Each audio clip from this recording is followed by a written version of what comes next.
Allah. Allah. Kumbe mwenye nyumba, yani mimi nikajua nimefumaniwa. Unaenda?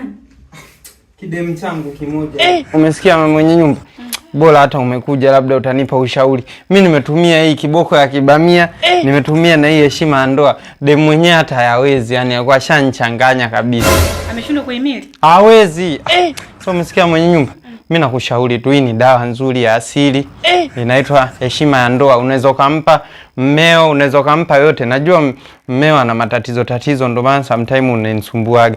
Lakini pia hii hapa ni kiboko ya vibamia. Kama mtu ana tatizo la kibamia au labda ashaasilika na mambo ya sabuni, hii anaweza kutumia ikamsaidia vizuri kabisa. Ukitaka kuipata sasa ni Kinondoni. Pia unaweza kupiga namba hii hapa 06 95 46 66 93.